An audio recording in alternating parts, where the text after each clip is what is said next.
How will you remember Kobe? Well, as a person, to the extent that I knew him, and I knew him a little bit when I was in LA, I communicated with him pretty regularly. I was there for 6 years.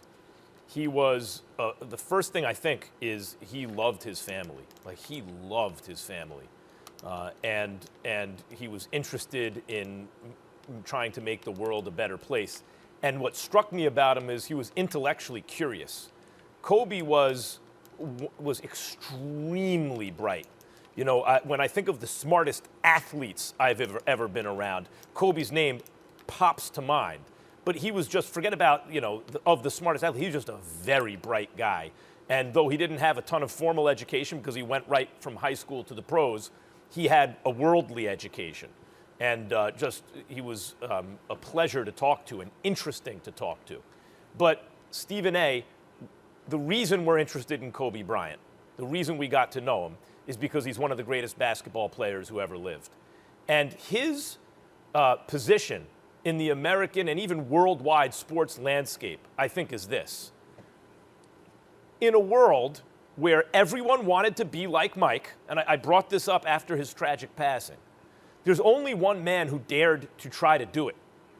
He didn't try to some kind of asymmetrical approach like LeBron James, who clearly idolized Jordan but did something different, a hybrid of Michael Jordan and Magic Johnson.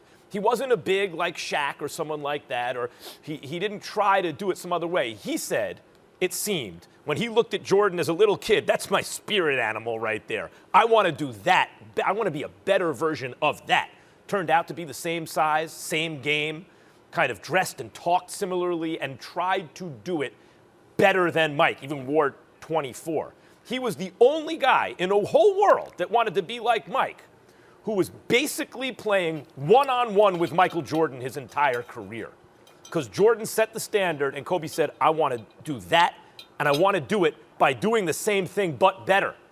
That level of competitiveness, that level of drive, is what I'll always remember about Kobe Bryant. And when people talk about Mamba mentality, that's what it is. No matter what your grasp, no matter what your reach, may your reach always exceed your grasp. That was Kobe Bryant, and it seemed, in fact, that nothing could exceed his grasp, and that he had the world in his hands, even after his career, Stephen A., where he immediately wins an Academy Award, and I always believed was eventually going to own the Los Angeles Lakers. He was so vital and present. It is still shocking to think that he's no longer in the world, and those are my thoughts.